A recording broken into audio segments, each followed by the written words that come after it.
오늘은 알고 믿는 하나님이다 라는 제목으로 말씀을 준비했습니다. 사도행전 강해 350회가 되겠습니다. 지난 시간에는 바울이 아덴에 들어가서 보니까 우상들이 많은 것을 봤습니다. 그러나 그는요 가만히 있질 않고 열정적으로 유대인의 회당에 들어가서 또는 당시에 유명한 철학사조인 에피쿠로스 학파와 스토아 철학자들에게 또는 길거리 다니면서 노방전도 이렇게 막 만나는 대로 닥치는 대로 전도를 했습니다. 쉬지 않고 입술을 열어서 전도를 했더니 사람들이 별명을 붙였어요. 이야, 이 말쟁이, 말 기똥차게 잘하네. 여러분, 우리도 말쟁이가 돼야 됩니다. 어떤 말쟁이? 수다쟁이, 험담쟁이가 아니라 예수 복음을 위한 말쟁이가 될 수 있기를 바랍니다. 이건 정말 값진 칭찬입니다. 세상 사람들은 놀려대기 위해서 하는 말이지만, 야, 예수쟁이 말 잘, 우리 말을 잘해야 돼요. 말을 악하게 하는 게 아니라 잘해가지고 우리의 말 때문에 사람들의 마음속에 예수님께로 다가갈 수 있기를 축원합니다.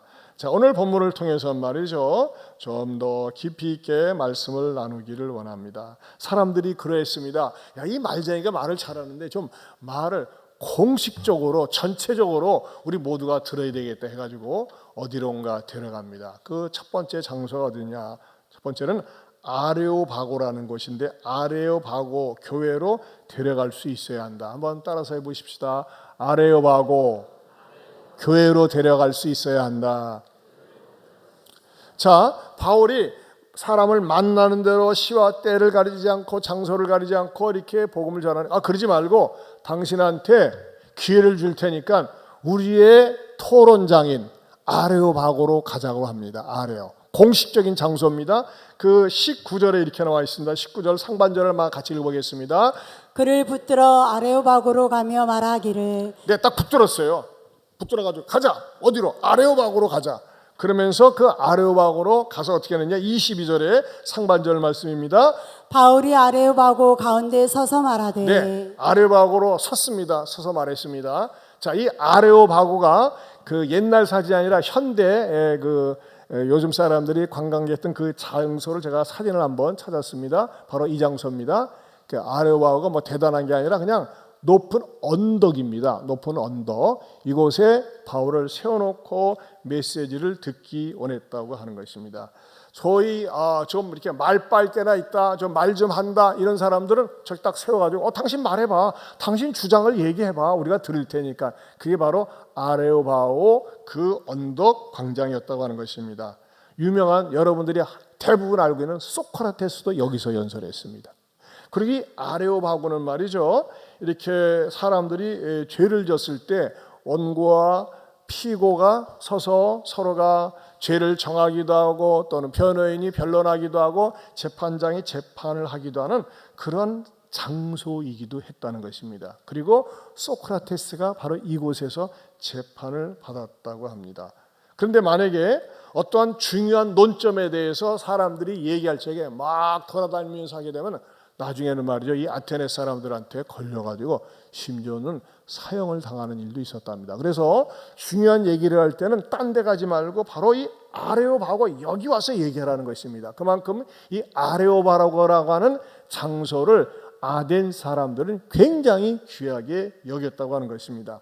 자, 그런데 저는 이 아레오바고를 그냥 이 장소면 장소 이렇게 생각을 하지 않고 묵상하는 가운데, 이야, 이 아레오바고는 오늘날의 교회와 같구나. 아레오바고 위에서 바울이 그 아덴의 시민들에게 외친 것처럼 무엇을 외쳤겠습니까?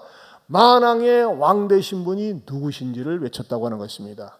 자, 우리의 진정한 만왕의 왕은 누구십니까? 주 예수 그리스도. 네, 이렇게 바울이 외쳤고 사람들도 반응하길 원했습니다. 자, 여러분, 교회라고 하는 이 예배 장소는요, 이 공간은 공적으로는요 사람을 살리기도 하고 죽이기도 할 수 있습니다. 무슨 말이냐? 영적으로 그렇습니다. 여러분, 교회 오는 사람들은요 자기가 죄인인지 잘 모릅니다. 그러나 말씀을 듣는 가운데서는 나는 구원을 필요로 하는 죄인이구나 하는 사실을 깨닫게 되고 어떻게 하면 또 이 죄로부터 구원받을 수 있는지 복음을 듣게 되는 현장이 바로 교회라고 하는 것입니다. 여러분, 교회에 나오는 것은 그냥 세상적인 기독교에 대한 몇 가지 지식을 얻기 위해서 오는 것이 아닙니다. 종교적인 어떤 교양을 얻기 위해서 여러분이 오는 것이 아닙니다.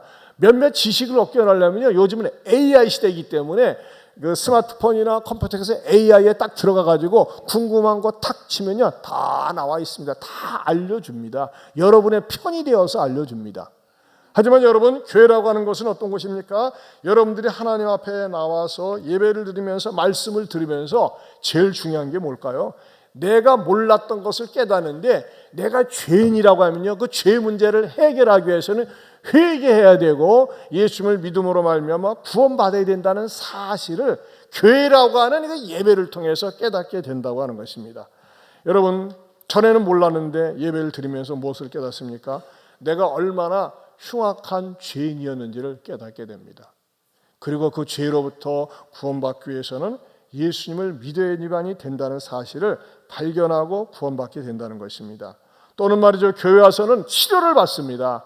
내가 인생을 살면서 고통 가운데, 아픔 가운데, 번민 가운데 있었는데 바로 교회 와서 예배를 드리면서 하나님께서 내 마음을, 내 심령을 어루만지시고 치료하는 것을 경험할 수 있는 현장이 바로 예배의 자리요, 교회라고 하는 것입니다. 저는 우리 교회에서 예배 드릴 때마다 하나님의 은혜의 역사가, 성령의 역사가 나를 어루만지시고 치료해 주시는 것을 체험할 수 있기를 축원합니다. 그러기 위해서는 어떻게 되느냐? 이것을 모르는 사람들에게 자꾸 교회를 이끌어야 됩니다. 지난주 3부 마친 다음에 우리 권사님이 이제 우리에게 처음 방문한 분은 우리 권사님은 안내를 늘 하시다 보니까 탁 알아요. 알아가지고 제가 서서 인사를 하는데, 아, 이분 처음 오셨네요. 아, 그러세요? 반갑습니다. 등록하지는 않으셨어요? 그럼 모처럼 오셨으니까 우리 VIP실에 가서 같이 식사하시면 어떨까 했더니, 아, 이분이 따라오셨어요. 따라오셔가지고 같이 식사를 하면서 교회 이제 서로 이렇게 교제를 나누는데, 아, 저희를 어떻게 오시게 되셨어요? 물어봤더니 의사가 가라고 그래서 왔대요. 의사가. 그래서 어떻게 해서 의사가 가라고 그래서 오시게 되셨습니까? 이렇게 물어보니까 사연이 말이죠, 굉장히 많아요. 이전에 모 교회를 다녔는데 굉장히 교회를 가서 은혜를 받지 못하고 상처가 있고 스트레스가 있고 너무너무 힘들다는 거예요. 교회를 다니면서도 너무너무 힘들어가지고 어려운 가운데 있는데 이것이 마음의 병이 될 정도였어요. 그래서 병원에 가서 의사하고 여러 가지 상담하는 가운데 너무 힘드니까 잠도 오지 않고 뭐 여러 가지 힘들고 너무 어려워서 이런 얘기를 잘 하고 있는데 그 다 하고 있을 때 의사가 딱 처방을 해주는데 뭐라고 처방해 주느냐? 교회를 바꾸세요. 교회를 나가세요. 그러더래요. 교회를 바꾸라고. 그러면 원장님은 교회 다니시나요? 나는 안 다닙니다. 교회를 안 다니는데 교회를 바꾸세요. 교회를 나가세요. 그러는 거야. 근데 대번에 어떤 교회를 나갈까 떠오르는 게 어느 교회가 떠올랐습니까? 예안교회가 떠오르더래요. 그러면 주변에 많은 교회가 있는데 하필은 왜 예안교회가 떠올랐을까요? 아, 제가 그분의 이름을 물어보고 어디서 많이 익숙한 이름이야. 그래가지고 제 인터넷에 이렇게 탁탁 쳐보니까요, 세상에 22년 11월 17일 날 노방 전도했을 때 내가 만났던 자매예요. 좀 놀래봐. 22년 12월 17일 날 이분이 그때 부산에서 올라와 가지고 아직 교회를 정하지 못해 가지고 결혼하면서 오셨던 것 같아요. 그래 가지고서 제가 이제 자세히 메모해서 부산 출신 자매고 그러면서 참 너무나 반갑고 기뻐하고 말이죠. 너무나도 막 환호성을 저지르고 그때 VIP실에 있었던 우리 호산나 찬양단과 더불어 우리 자매가 우리 교회에 오게 된 것을 기뻐하고 축복해 줬습니다. 그랬더니 또 막 돌아다니면서 막 인사받고 소개받으니까 너무나 감동이 된다고 하면서 지난주에 등록까지 하셨습니다. 여러분, 우리 주변에서 마음고생을 하고 있고 힘들고 어려운 분들을 내가 할 수 있는 힘이 없으면요, 이 의사처럼 교회를 나가봐. 어렵지 않아요? 교회 나가면 문제가 해결되고 교회 나가면요, 내 영적으로 마음의 평안을 얻고 힘을 얻게 되는 줄로 믿습니다. 여러분, 한번 와보라 가보라, 이게 얼마나 중요한지 몰라요. 아레오바고로 가서 들어보자, 아레오바고로 가보자 하는 것처럼 말이죠, 교회로 와보라. 예를 들면요, 빌립이 나다나엘을 만나서 전도했어요. 나다나엘은 상당한 지식인이거든요. 근데 나다나엘에게 얘기를, 우리의 구원자가 나사렛에서 나신 분이야 하면서 얘기했더니 뭔 놈은 나사렛에서 사람이나 적어도 나으려 말이지 유명한 동네에서 나야지 나사렛은 말이지 거칠고 아주 그냥 수준 낮은 사람들이 사는 데인데 말이지 적어도 말이지 대치동이나 압구정이나 개포동 개도 포기한 동네에서 나오든지 말이야 그런 데서 와야지 무슨 나사렛에서 인물이 나와 하면서 말이죠 막 핀정냈어요. 그랬더니 빌립이 할 말이 없잖아요. 그러니까 뭐라고 얘기했는지 아세요? 요한복음 1장 46절 같이 보겠습니다. 나다나엘이 이르되 나사렛에서 무슨 선한 것이 날 수 있느냐. 빌립이 이르되 와서 보라 하니라. 그러니까 빌립이 말이죠. 뭐라 해서 와서 봐, 와봐. Come and see. 따라서 합시다. 와보세요. 여러분 우리가 전도를 하다가 막히지 않습니까? 우리 교회 한번 와봐. 와봐. 하면서 여러분들이 와보라고 얘기할 수 있어야 됩니다. 중요한 건 뭡니까? 신앙을 가지기 위해서는 참된 믿음을 가지기 위해서는 교회에 와봐야 합니다. 따라서 와보라. 와보면 일이 있어요. 놀라운 일이 있어요. 자, 오늘 본문을 통해서 주시는 두 번째 진리는요, 종교심이 많은 사람들을 발견한다는 것입니다. 22절을 보겠습니다. 22절 같이 읽어봅니다. 바울이 아레오바고 가운데 서서 말하되 아덴 사람들아 너희를 보니 범사에 종교심이 많도다. 거기다 줄을 치세요. 범사에 종교심이 많도다 그랬어요. 여러분 종교심이 많은 거 어떻습니까? 그것은 나쁜 것은 아닙니다. 그런데 특별히 아덴의 도시는요, 도시 안에 크고 작은 신전들과 신상들, 제단들이 얼마나 많은지 모릅니다. 그 고대 도시를 연구한 사람들에 의하면요, 우상의 숫자들이 사람보다 더 많았대. 그만큼 우상의 도시였습니다. 여러분 왜 아테네 사람들이 늘 새로운 곳을 찾고 새로운 곳을 말하고 새로운 곳을 추구하고 계속 우상을 만듭니까? 그것은요 인간이 허망해서 그래요. 허전해서 그래요. 진정한 만족을 채워주지 못하기 때문에 그렇습니다. 그러나 여러분 종교심이 많다고 해서 그 사람이 구원을 받거나 종교심이 많다고 해서 그 사람이 영생을 얻는 것이 아닙니다. 종종 많은 사람들이요 이 종교 저 종교 마치 보험 여러 개 들어놓으면 여러분 보험 여러 개 들어놓는 것도 사실 쉬운 것은 아니에요.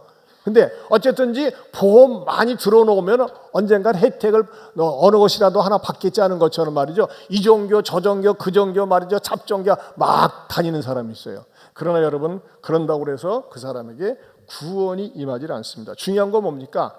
종교의 참된 여부, 종교의 진정성은요 그 종교의 대상이 누구인지, 그 믿는 대상이 누구인지, 무엇을 믿는지에 따라서 판가름 난다고 하는 것입니다. 아무리 분위기가 좋고 아무리 법당을 아무리 건물을 크게 의리하게 지어놨다 할지라도 그 속에 진정한 생명이 없으면, 진정한 구원이 없으면 전부 허상이라고 하는 것입니다. 아덴 사람들이 만들어 오는 그 모든 우상들은요 다 허상이었습니다. 이 사람들이 종교적, 더욱더 범사에 종교심이 많다는 말은 다른 말로 얘기하면 더 미신적이라는 말과 다름이 없다고 하는 것입니다. 여러분 우상을 섬기는 사람들의 종말 최후는 어떻게 될까요? 예레미야 51장 17절에서 18절 말씀입니다. 같이 봅니다. 사람마다 어리석고 무식하도다. 금장색마다 자기가 만든 신상으로 말미암아 수치를 당하나니 이는 그 부어 만든 우상은 거짓이요 그 속에 생기가 없음이라. 그것들은 헛된 것이요 조롱거리이니 증벌하시는 때에 멸망할 것이다. 네, 범사에 종교심이 많다. 이 종교 저 종교 붙어가지고 말이죠. 뭘 얻기나 바라는 건요 일종의 인간적인 욕망이고 또 미신에 사로잡혀 있는 것입니다. 여러분 사람은 왜 종교를 찾을까요? 자기 한계를 알기 때문에 그래요. 내일을 모르기 때문에 그래요. 그래서 종교를 찾습니다. 하지만 종교를 크게 얘기하면요 계시 종교가 있고 자연 종교가 있습니다. 계시 종교는요 하나님께서 일방적으로 우리들에게 계시하여 주시는 것입니다. 알려주시는 겁니다. 자연 종교는 뭘까요? 사람의 유약한 심성을 이용해서 심리적으로 이용해서 만드는 종교가 자연 종교입니다. 여러분 사람들은요 이 머리박이 잘 돌아가기 때문에 어떻게 하면 이 종교 비즈니스를 통해서 사람들의 돈을 긁어내고 사람들에게 뭔가 그럴듯하게 보여주려고 하는 그 심성들이 너무나 많이 있습니다. 제가 성경을 연구하는 가운데 이 아덴의 종교성이 많은 사람들과 비슷한 나라가 있더라고요. 일본입니다. 일본. 여러분, 일본은 선진국에 속합니다. 일본은요, 개인적으로는 굉장히 예의가 바르고 친절합니다. 그리고 일본은 말이죠, 우리하고는 왼수 같은 나라입니다. 하지만 원수를 사랑하라고 그랬으니까는 원수를 사랑해야 되기 때문에 또 우리가 단기 선교를 가기도 합니다. 그런데 일본은 말이죠, 굉장히 과학이 발달되었습니다. 우리나라는 노벨상을요, 달 하나도 받지 못했습니다. 물론 노벨 평화상과 또 문학상은 있지만은 그 과학 분야에 있어서 물리학이나 화학이나 생리의학에는 단 한 명도 노벨상이 없습니다. 그러나 일본은 자그마치 27명의 노벨상 수상자가 있습니다. 이 기초 과학 분야에 있어서 강력한 역량을 보여주고 있습니다. 그런데 이 선진국에 속하는 감히 노벨상을 27명이나 배출한 이 나라가 말이죠, 우상이 얼마나 많은 줄 아십니까? 이 우상 잡신이 자그만치 일단 숫자로 계수된 잡신만 800만입니다. 800만. 다 세지도 못할 거예요. 그거 어떻게 숫자 방했나 모르겠어요. 어쨌든지 800만이라고 합니다. 일본의 토착 신앙인 신도는 자연 만물, 산이나 강이나 나무, 바위 등에 신이 깃들어 있다고 하는 애니미즘에 기반을 두고 있습니다. 이것은요, 마치 스토아 철학이나 소위 에피쿠루스 철학자들과 같은 그런 신관을 가지고 있습니다. 범신론 사상이 강하다고 하는 것입니다. 특별히 일본 사람들은요, 이 종교를 만드는 천재에 속하는 것 같아요. 사람들이 이 종교를 만들어도 그럴듯하고 끌리고 매력적인 그 종교를 만들어야지만이 주머니를 읊어내고 뜯어갈 수 있잖아요. 그 대표적인 그 종교 가운데 하나가 뭔지 아십니까? 학문시입니다. 학문. 이 뒤를 보는 학문이 아니라 공부하는 학문. 용어상으로는 비슷합니다. 학문에 힘을 써야 됩니다. 학문에 힘을 써야지 뒤로 나오고, 학문에 힘을 써야지만이 지식이 들어옵니다. 말귀를 알아듣지 못하는 분도 계시는데, 제가 2008년에 일본을 방문해 가지고 그 학문의 신사하고 신당을 가봤습니다. 뭐 가이드가 안내해 주니까 갔어요. 그래서 저희 아이들하고 같이 학문 신사 입구에 서서 왔더니 이 학문 신사가 어마어마하게 커요. 그 다음에 들어가서 보니까요, 학문 신도들이 예배를 드립니다. 이게 학문 신도들이 예배를 드리는 거예요. 예배. 뭐라고 예배를 드리겠어요? 학문 신이시여, 우리는 빠가야로입니다. 빠가야로.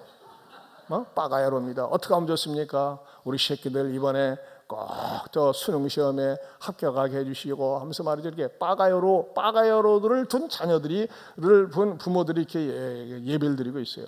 여기에 못 들어간 신도들은 마당에서 우리는 빠가야로입니다. 돌대가랍니다. 전부 지식을 주옵소서 합니다.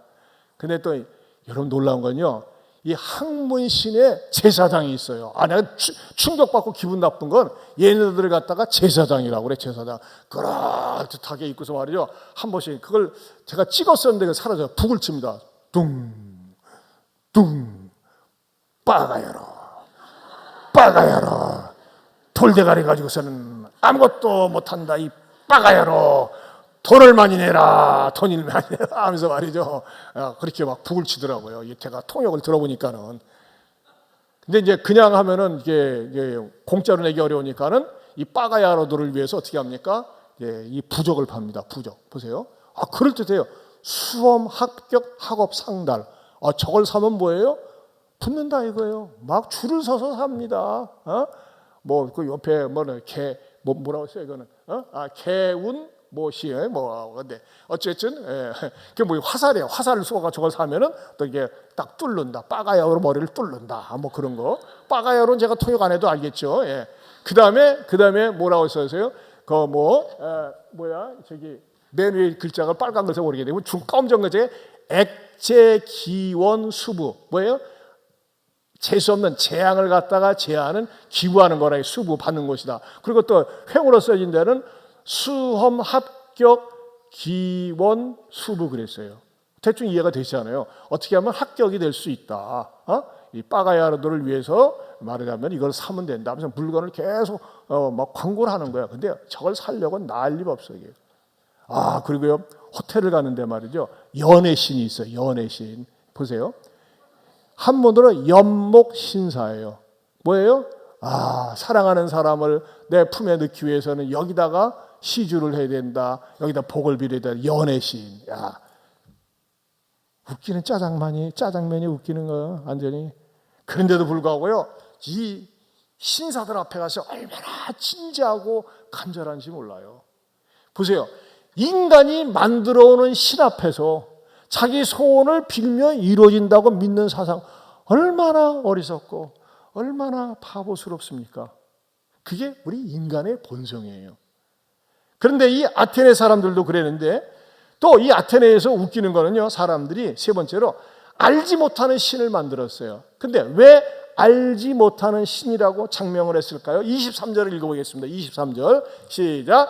내가 두루 다니며 너희가 위하는 것들을 보다가 알지 못하는 신에게라고 새긴 단도 보았으니 그런즉 너희가 알지 못하고 위하는 그것을 내가 너희에게 알게 하리라.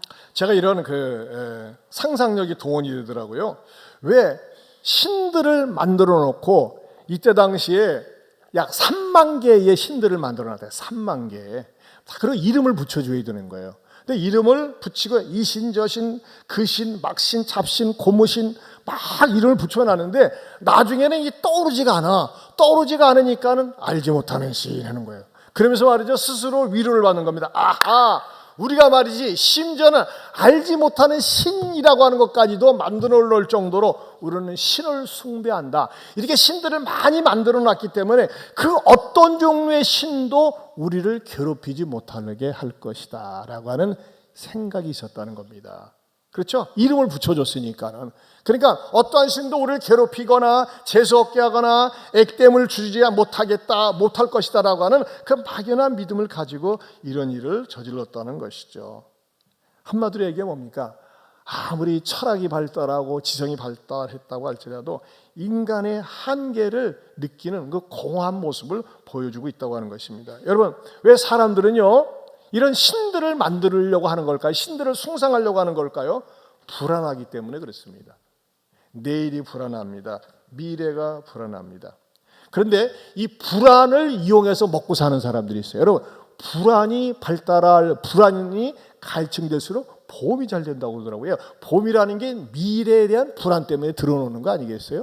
근데 말이죠, 이 종교 비즈니스를 하는 사람들은 말이죠, 머리가 아주 그런 방면으로 기가 막히게 돌아갑니다. 사람들의 연약한 심리를 이용해가지고 종교 사업을 하고 종교 교주가 되고 거기서 엄청난 이익을 챙깁니다. 그 대표적인 게 뭡니까? 통일교입니다. 통일교. 일본 사람들이 얼마나 이 통일교에 빠져가지고 가정을 버리고 집을 버리고 그런 사람들이 많습니다. 그래서 지난번에 아베 총리를 암살한 사람도 이 통일교 교인 아니었어요. 왜 암살했습니까? 자기 재산을 싹 뺏어가가지고 우리 집안을 패가망신시켰기 때문에 그 원흉을 처치해달라는 의미로 막 억울하고 분해서 아베 총리를 갖다가 총으로 쏴서 죽이지 않았습니까? 여러분, 지금도 쫓아다녀요. 지금도. 통일교. 지금 이번에 말이죠, 윤석열 사건 때문에 얼마나 대대적으로 보도가 많이 됐습니까? 경기도 용평에 말이죠. 의리의리한, 그거 아무나 못 들어갑니다. 궁정 같은 거 지어놓고 말이죠. 그렇게 이단이고, 그렇게 우상이고 잘못됐다고 해도 빠져나오지는 못하는 거예요. 이 악한 영에 한번 뒤집어 씌임을 당하면. 이해가 안 가요. 여러분, 지난주에 있었던 일이, 지난주에 설교를 준비하는 가운데, 어머나, 뭐 이런 게 다 있네? 뭐냐면요, 구인회라고 하는 인간이 있었어요. 이 구인회는 말이죠, 지가 재림 예수래. 얘도 50년 전에 뒤졌거든. 근데 지가 재림 예수래. 근데요, 그 교도들이 이미 죽어서 없어졌는데 여전히 믿고 있어요. 그러면서 서울에서 부활절 집회 때 교회마다 앞에 가서 데모를 하는 거예요. 뭐라고 했는지 아세요? 이렇게 했어요. 현수막이. 전국에 이루어진다. 재림 예수를 믿으라. 뭐라고 했어요? 그 사진 봤죠? 재림 예수래. 명함이 재림 예수래. 그 영어로 뭐라고 써있어요? Second Coming Jesus 그랬어요. 재림 예수를 믿어요. 얘가 죽었는데도. 그런데 이 구인의 예를 갖다가 지금도 재림 예수라고 믿고 전하며 사는 사람들이 있어요. 참 얼마나 불행한지. 여러분, 이단에 빠지면, 사이비에 빠지면요, 그렇게 평생을 비참하게 살고 비참한 줄도 모르고 비참하게 살다가 인생을 끝낸다는 것입니다. 여러분, 그런 의미에서 저는요, 알지 못하고 믿는 신의 추종자들이 아니라 세 번째로 따라서 하면 제대로 알고 믿어야 한다. 제대로 알고 믿어야 돼요. 우리 하나님께서 우리에게 이성을 주셨어요. 왜? 알고 믿으라고. 여러분, 내가 믿는 하나님, 우리가 믿는 하나님은 어떤 하나님이십니까? 천지 만물을 창조하신 창조주 하나님이십니다. 그러면서 그 하나님은요, 나 개개인의 사정을 알고 계시는 세미하신 하나님, 그리고 내 마음속에 거주하시는 내재하시는 하나님이십니다. 여러분, 우리가 믿는 하나님은 성경에서 무엇을 보여주십니까? 내가 이 땅에 태어나서 살 수 있도록 나를 위해서 오래전부터 놀라운 계획을 갖고 계시고, 내가 하나님을 믿으면서 하나님의 자녀로 행복하게 살기 원한다는 사실을 믿으시기를 바랍니다. 때로는 말이죠, 우리가 인생을 살면서 고난이 찾아옵니다. 환난이 찾아옵니다. 어려움이 찾아옵니다. 그것은요, 하나님이 내가 미워서 나에게 고통을 주려고 나에게 아픔을 주기 위한 의도적인 목적이 아니라, 하나님께서는 고통과 시련을 통해서 하나님께로 더 가까이 나올 수 있도록, 하나님을 더 분명하게 알 수 있도록 하기 위해서 때로는 시련을 주시고 아픔도 주신다고 하는 것입니다. 무엇보다도 저는 우리 성도들이 하나님 앞에 예배 드릴 때마다 살아계신 하나님을 영적으로 임재를 느끼고 체험할 수 있기를 축원합니다. 이 하나님의 임재를 가장 실감 있게, 뜨겁게, 감성적으로 느끼는 게 어느 때일까요? 찬송 부를 때입니다. 우리 하나님께서는 우리들에게 이성과 감성과 의지를 주셨어요. 머리로만 까딱까딱 하는 게 아니에요. 가슴이 뜨거워야 돼요. 그 가슴이 뜨거운 게 뭡니까? 바로 찬양입니다. 찬양을 부를 때는요, 우리 가슴이 뜨거워지고 감동이 되고 눈물이 나오고 막 감격이 있어요. 이게 바로 하나님의 영이 함께 하시는 겁니다. 의지적으로는 뭘까요? 의지적으로는 결단을 하는 거예요. 내가 그렇게 살아야 되겠습니다. 저는 예배를 드릴 때마다 이성적으로는 하나님의 말씀을 깨닫고, 가슴은 뜨겁고, 내 의지적으로는 결단할 수 있는 그런 은혜를 주시기를 축원합니다.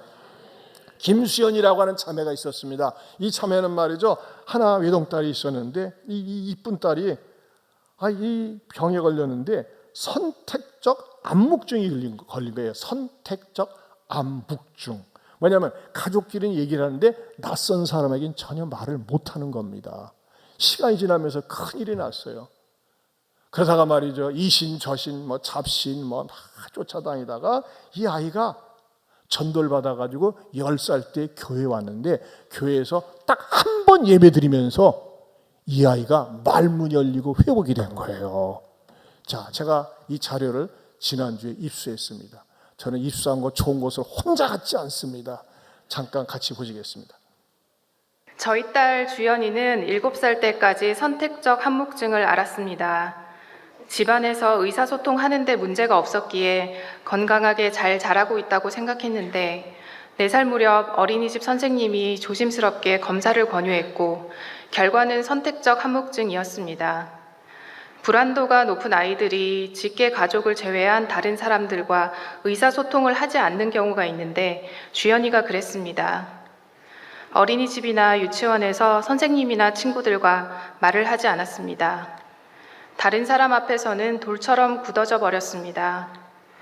부모인 저희는 늘 답답했고 마음 한켠이 무거웠습니다. 열심히 살았고 다른 사람에게 폐를 끼친 것도 없는 것 같은데 왜 이런 일이 생기는 것인지 알 수 없었습니다. 할 수 있는 치료는 다 해봤지만 크게 나아지지 않았습니다. 초등학교 입학을 앞둔 7살이 되자 저는 신경쇠약에 시달릴 정도로 걱정이 앞섰습니다. 몇 달 후면 학교에 입학을 하는데 말을 하지 않으니 학습이나 교우 관계가 제대로 될 리 없다는 생각이 들었습니다. 친구들과 어울리지 못해 주연이 혼자 고통스러워하는 꿈을 자주 꾸었고, 제 마음이 불편하니 다리를 쭉 뻗고 자는 것이 힘들어 늘 웅크리고 잠이 들었습니다. 끝없는 죄책감과 자책에 시달렸습니다. 지푸라기라도 잡는 심정으로 온갖 신을 찾았습니다. 부처님도 찾고 산신령님도 찾았습니다. 심지어 살아계셨을 때 어려운 사람을 많이 도왔다는 할머니가 도와주실까 싶어 할머니도 찾았습니다. 그때 노방전도인지 우연히 읽은 글인지 모르겠지만 예수 믿으면 구하는 것은 다 이루어진대라는 말이 생각이 나서 예수님을 열심히 불렀습니다. 그렇게 가을이 지나고 초등학교 입학을 3개월여 앞둔 12월 9일 유치원 담임 선생님 말에 처음으로 대답을 하면서 타인과 소통하기 시작했습니다. 뛸 듯이 기뻤고 심리치료 선생님과 유치원 선생님의 인내와 지도에 감사했습니다. 그렇게 일상의 평화를 찾으며 잠시 찾았던 예수님도 잊혀졌습니다. 주연이는 학교 생활에 잘 적응했지만 불안이 높은 기질은 여전했습니다. 잠들기 전 꼭 1시간 이상 울면서 엄마, 나는 내일이 오는 게 너무 무서워 하며 두려워 떨었습니다. 괜찮아, 엄마 아빠가 다 지켜줄게. 아무리 이야기해도 소용이 없었습니다. 그러던 중 놀랄 일이 생겼습니다. 주연이는 초등학교 4학년 때 친구 하은이를 따라 사랑의 교회 주일학교에서 단 한 번 예배를 드리고 와서는 이렇게 말했습니다. 엄마, 두려워하지 말고 근심하지 말래. 인간의 노력으로 사는 것이 아니라 하나님이 역사하셔서 우리가 사는 거래. 그렇게 노력해도 안 되던 일이 단 한 번의 예배로 이루어졌습니다. 그날 10년 만에 처음으로 주연이는 편안하게 잠이 들었습니다. 교회에 다녀오면 우리를 앉혀놓고 들었던 말씀을 다시 들려주었습니다.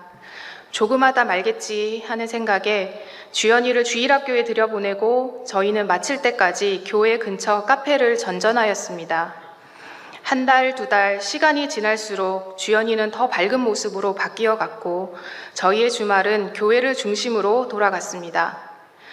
예배를 드리면 한 주를 살아갈 힘을 얻고 용기를 얻는다는 딸의 말이 놀랍기도 하고 궁금하기도 해서 2달 만에 남편과 같이 안아주심을 본당에서 어렵게 예배를 드렸습니다.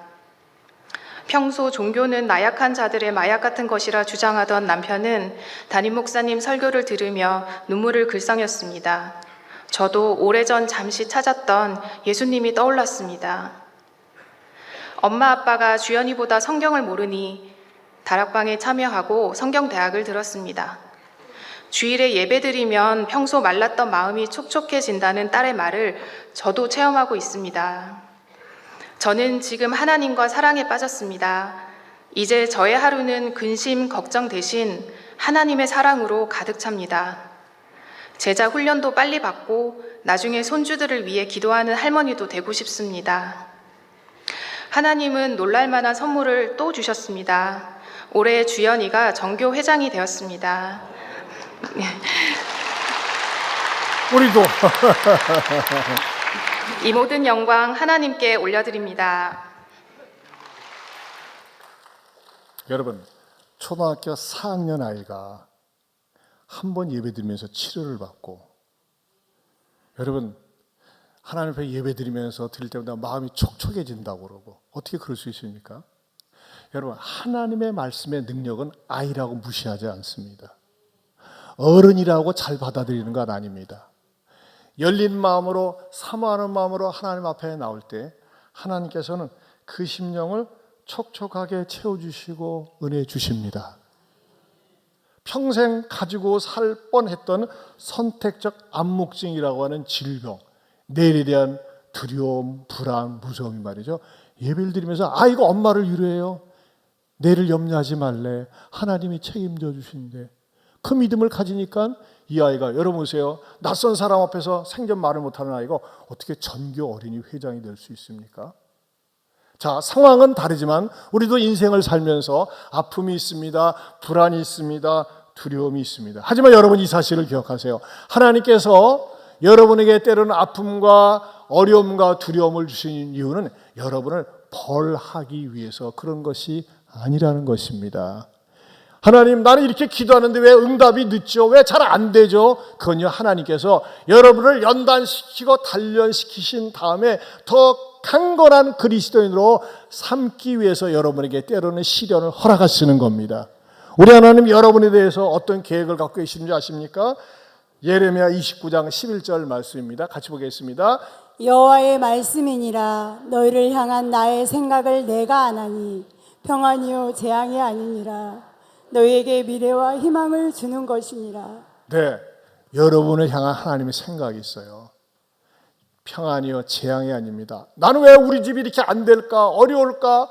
나는 이 재앙 속에서 사는 걸까? 환난 속에서 사는 걸까? 그렇게 생각하지 마세요. 여러분에게 미래와 희망을 주십니다. 왜? 여러분을 아시기 때문입니다. 하나님 아버지 감사합니다. 우리가 인생을 살면서 힘들고 어려운 일을 만날 때도 있습니다. 그러나 나를 지으신 주님, 나보다 나를 더 잘하시는 그 주님을 의지할 때 반드시 합력해서 선이 되고 복이 되고 의롭고 선한 길로 인도해 주신 줄로 믿습니다. 이 믿음을 갖는 우리 모든 성도들 되게 하여 주옵소서. 예수님 이름으로 기도합니다. 아멘. 우리 다 같이 일어서서 나를 지으신 주님, 내 안에 계셔 처음부터 내 삶은 그의 삶에 있었다. 이 찬양 같이 고백하는 마음으로 부릅니다. 나를 지으신 주님, 내 안에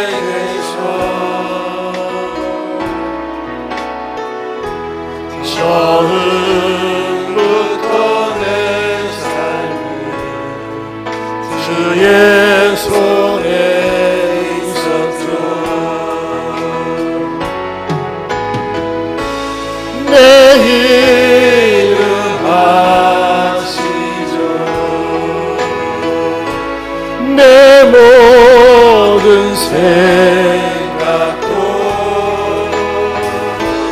내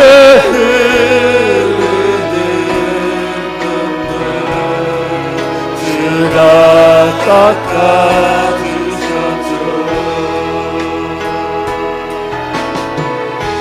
주는 내 아버지, 나는 주의 소유. 내가 어딜 가든지 날 떠나지 않죠. 우리 두 손 들고 내 이름 아시죠. 내 모든 생각도 다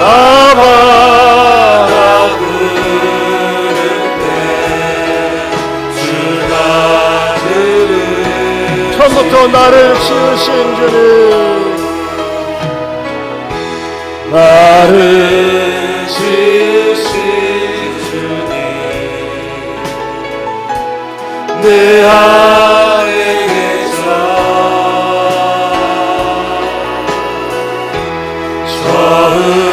처음부터 내 삶은 주의 손에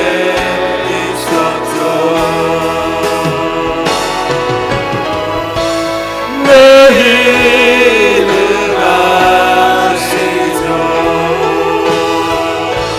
내 모든 생각도 내 흐르는 눈물 주가 닦아주셨죠. 그는 내 아버지,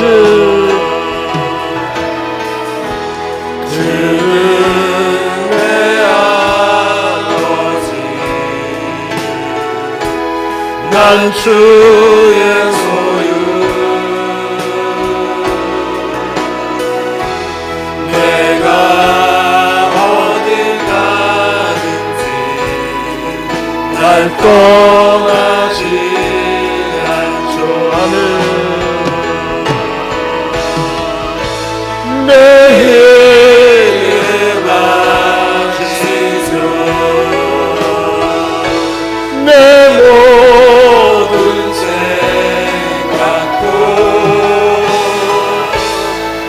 하나가 부르는데 주가 들으니 내 이름 아시고 나를 아신다.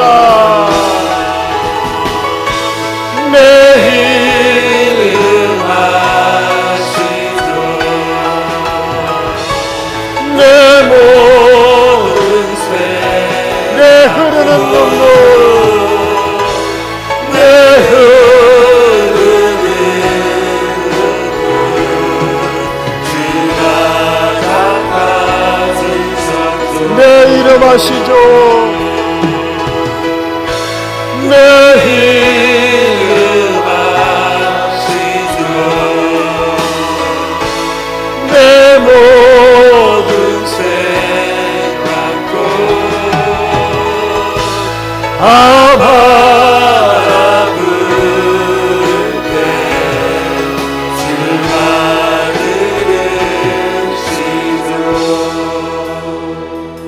무엇 때문에 속상하십니까? 무엇 때문에 아프십니까?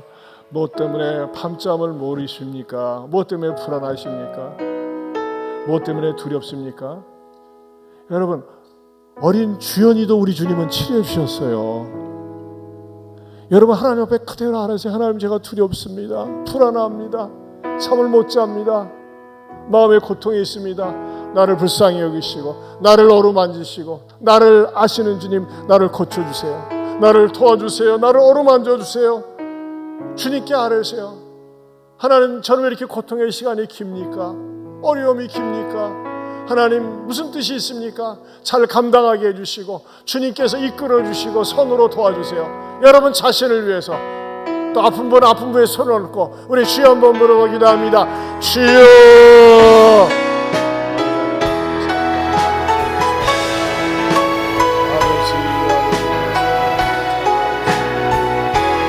주님,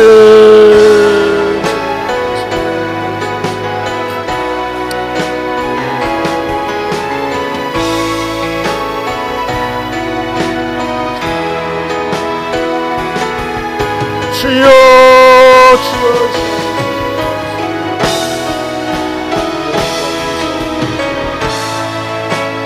주여,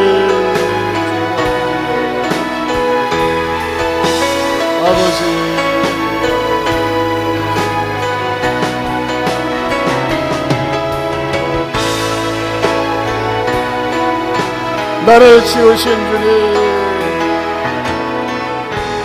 나를 지으신 주님, 내 안에 계셔. 처음부터 내 삶을 주의 손에 빚었죠. 내 이름 아시죠. 내 모든 생각도 내 흐르는 뜻은 주가 닦아주셨죠. 내 이름 아시죠. 내 이름